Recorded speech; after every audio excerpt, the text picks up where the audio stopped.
Hello everyone, welcome back.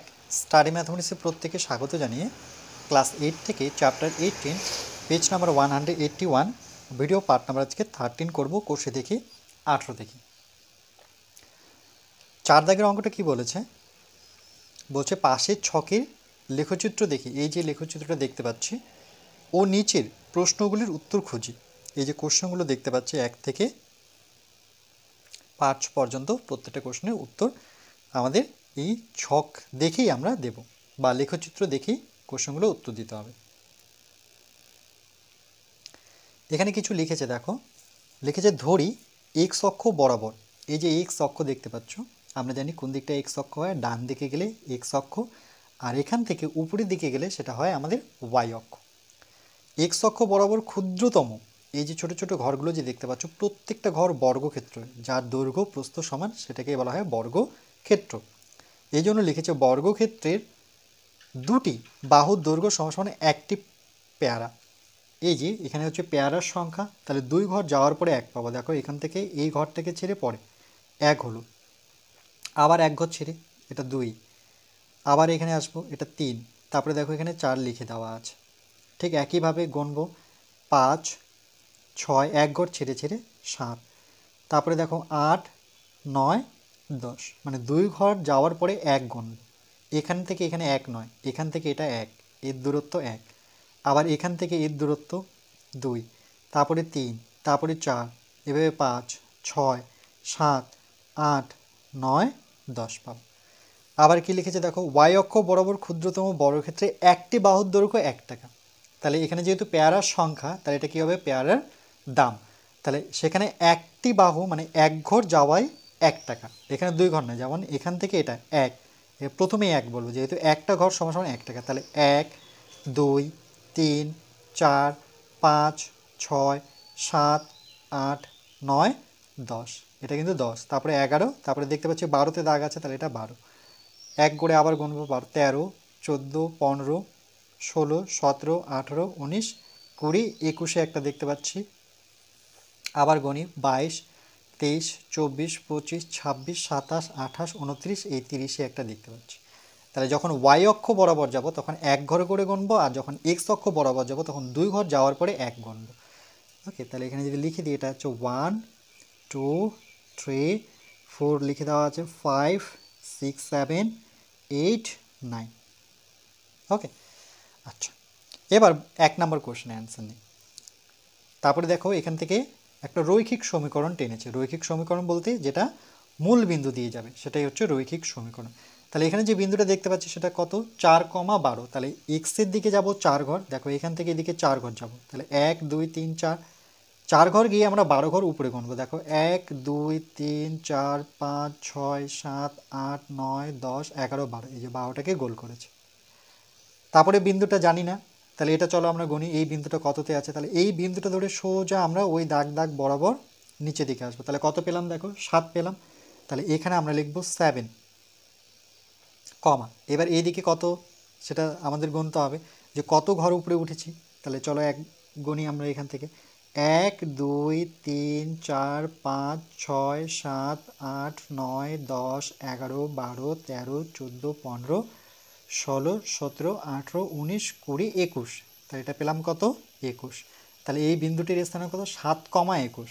ওকে, এটা কিন্তু bracket, 7,21, মানে এখান থেকে এটা 7 দূরত্ব। দেখো এখানে লিখে দেওয়া আছে, তার জন্য গণিনি, বা গণে নিতে পারো 1, 2, 3, 4, 5, 6, 7, এই যে 7 আসবো, তারপরে 21, তারপরে এখানে দেওয়া আছে 10, 30, তাহলে প্রথমে 10 ঘর এই দিক থেকে আসতে হবে, 0 থেকে 10 ঘর, এই যে দেখো 10, তাই না, এই 10 ঘর বরাবর সোজা যখন উঠবো, তাহলে এটা কত, 5, কেন যেহেতু 1 ঘর বরাবর, তাহলে এদের দূরত্ব 5 থেকে 5, 10, 15, 20, 25, দেখো 30-এ পৌঁছে গেলাম। এবার কোশ্চেনগুলো আমরা দেখে নিই। বলছে 1 নং কোশ্চেন, চিত্র থেকে পেয়ারার সংখ্যা ও দাম কি সম্পর্কে আছে লিখি। বলছি চিত্র থেকে, এই যে চিত্রটা দেখতে পাচ্ছি, পেয়ারার সংখ্যা কোনটা, আবার নিচেরটা এক্স অক্ষ বরাবর, আর দাম মানে এটা। তো বলছে কি সম্পর্ক আছে, সরল সম্পর্ক না ব্যস্ত সম্পর্ক। তাহলে পেয়ারার সংখ্যা কোন দিকটা, উপরে তো দাম, তাহলে 12 টাকা, এখানে 12 টাকা কিন্তু দাম, আর এখানে প্রথমে যেহেতু পেয়ারার সংখ্যা, তার মানে এইদিকে আগে এক্স তারপরে ওয়াই, মনে রাখবে প্রথমে এক্স যেতে হবে তারপরে ওয়াই, মানে সবসময় এই ইকুয়েশনটা মনে রাখবো, এক্স তারপরে ওয়াই। তাহলে এটা এক্স, এটা ওয়াই, তাহলে এক্স হচ্ছে আমার পেয়ারার সংখ্যা, তাহলে 4টি পেয়ারার দাম 12 টাকা। তারপরে পেয়ারা কটি? 7টি পেয়ারার দাম 21 টাকা। দেখো পেয়ারা বাড়ছে, দামও বাড়ছে। তারপরে পেয়ারা কটি? 10টি পেয়ারা, দাম কত? 30 টাকা। এই জন্য গ্রাফটা দেখো এখান থেকে শুরু হয়েছে, সোজা দেখো গ্রাফটা উপরে উঠতেই আছে। এদিক থেকে যে দেখো প্রত্যেকটা বিন্দু দেখো এখানে আসলো, তারপরে আবার একটু এগিয়ে গিয়ে দেখো এখানে পেলাম, তারপর আবার একটু এগিয়ে গিয়ে দেখছি এখানে পাচ্ছি। মানে যত পেয়ারার সংখ্যা বাড়ছে তত দাম বাড়ছে। তাহলে সেক্ষেত্রে এটা কী সম্পর্ক হবে? এটা হবে সরল সম্পর্ক। কি করে জানবো এটা সরল সম্পর্ক? দেখো এই দিকে যদি বেশি হয় আর দুই দিকেই যদি বেশি হয়, এখানেও বেশি এখানেও বেশি, বা বাড়ে লিখতে পারি, এদিকটাও বাড়ে, দুই দিকে কোনো রকমভাবে যদি বেশি বোঝায় তাহলে সেটা হচ্ছে সরল সম্পর্ক। আরেকটা আছে যদি দুই দিকে কম বোঝায় তাহলে সেটাও হচ্ছে সরল সম্পর্ক। যেহেতু এটা সরল সম্পর্ক নিয়ে আলোচনা করছি তাহলে আমি সরল সম্পর্কেই থাকি। তাহলে 1 নম্বর প্রশ্নের উত্তর যদি আমরা লিখি তাহলে আমরা এভাবে লিখতে পারি, লেখচিত্র থেকে পেয়ারার সংখ্যা ও দাম সরল সম্পর্কে আছে। তাহলে এটা দেখে দেখে লিখব যে লেখচিত্র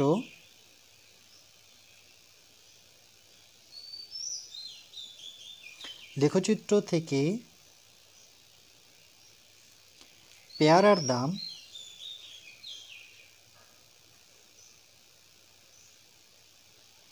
পেয়ারার সংখ্যা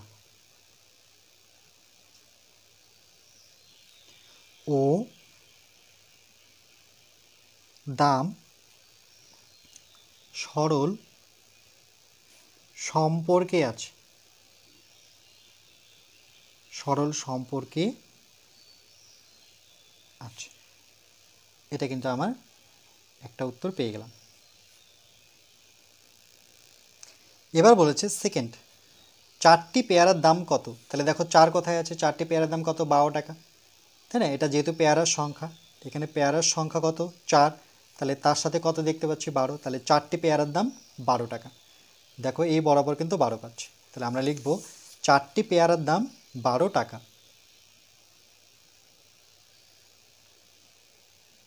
4-এর 2,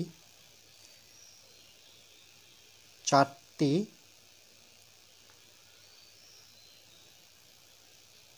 পেয়ারার দাম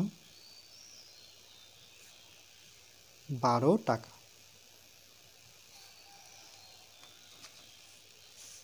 পরে কোশ্চেন কি বলেছে? 3 নম্বর, 30 টাকায় কতগুলি পেয়ারা পাওয়া যায়? 30 টাকায় কতগুলি পেয়ারা পাওয়া যায়? তাহলে 30 কোথায় আছে? এই যে দেখো গ্রাফের মধ্যে দেখতে পাচ্ছি এখানে 30 টাকায় পাওয়া যায় 10টি পেয়ারা। 30 টাকায় পাওয়া যায় 10টি, এটা পেয়ারার সংখ্যা, এটা দাম। তাহলে দেখো 30 টাকায় কটি পেয়ারা পাচ্ছি আমরা? 10টি। তাহলে আমরা লিখব 30 টাকায় পেয়ারা পাওয়া যায় 10টি।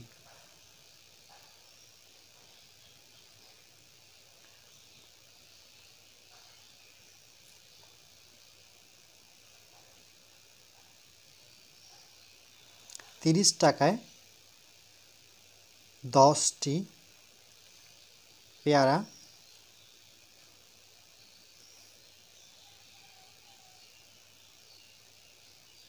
পাওয়া যায়। এরপরে দেখো 4 নাম্বার, 9 টাকায় কতগুলি পেয়ারা পাবো? লেখচিত্র থেকে লিখি। 9 টাকায়, তাহলে 9 কোথায় আছে? আচ্ছা এখানে বের করা নি, তাহলে আমরা 9 টাকায়, এই যে দেখো 9 এখানে আছে, 9 টাকায় কতগুলি পেয়ারা? আচ্ছা এদিকে তো পেয়ারার সংখ্যা, তাহলে এদিকে পাবো না। 9 টাকা, টাকা কোন দিকে আছে দেখতে হবে, একক, এখানে টাকা লিখে দেওয়া আছে। ওকে, এই যে দেখো টাকা, তাহলে এখান থেকে 9 গুনতে হবে আমাদের।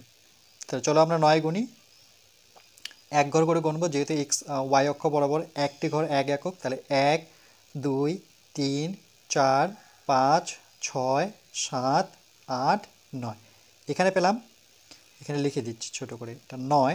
এই 9কে ধরে সোজা আমরা আসবো কোথায় ছেদ করলো, এই যে ধরে সোজা আমরা এই সরলরেখাটায় আসবো, এটা।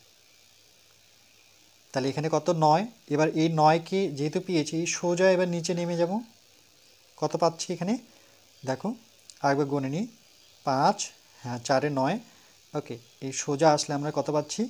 3টি পেয়ারা, মানে পেয়ারার সংখ্যা 3টি। তাহলে এর যে স্থানাঙ্ক সেটা হচ্ছে আগে 3 লিখব, তারপরে ওয়াই লিখব, মানে 9 লিখব। তাহলে 9 টাকায় পাওয়া যায় 3টি পেয়ারা, তাহলে অ্যান্সার লিখব আমরা 9 টাকায় পাওয়া যায় 3টি পেয়ারা।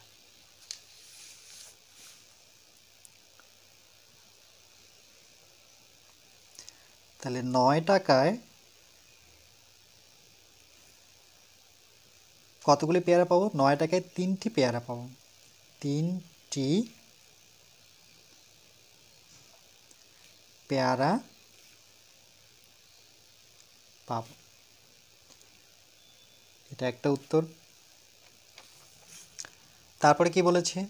9টি পেয়ারার দাম লেখচিত্র থেকে লিখি। 9টি পেয়ারা, তাই 9টি পেয়ারা আবার কত টাকা? 9টি পেয়ারার দাম, 9টি পেয়ারার দাম। তাহলে চলো, পেয়ারারটি কোথায় আছে? এই যে সংখ্যা এদিকে, তাহলে 9 কোথায় আছে? এই যে এখানে 1 2 3 4 করে 9টি পেয়ারা পেলাম। এই যে দেখো, পেয়ারার সংখ্যা হচ্ছে 9টি।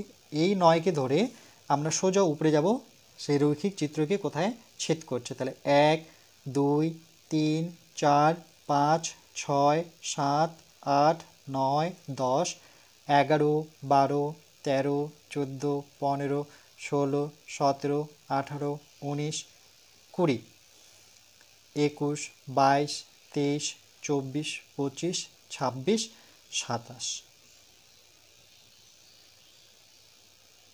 তাহলে এই বিন্দুর স্থানাঙ্ক কত হবে? প্রথমে 9 লিখব, প্রথমে 9 বসাবো, তারপরে 27 বসাবো। তাহলে 9 টাকায় পাওয়া যায়, 9টি পেয়ারার পাওয়ার দাম হচ্ছে 27 টাকা। 9টি পেয়ারার দাম কত?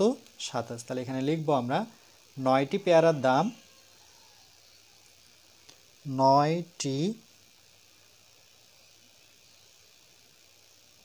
পেয়ারার দাম 27 টাকা।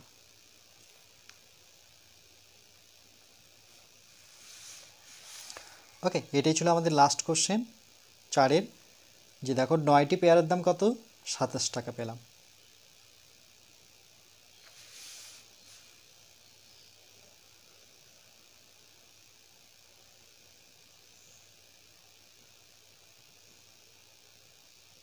এরপরে নেক্সট পার্ট নাম্বার 14-এ আমরা বাকি যে কোষে দেখে অঙ্কগুলো আছে, অর্থাৎ 5 দাগেরটা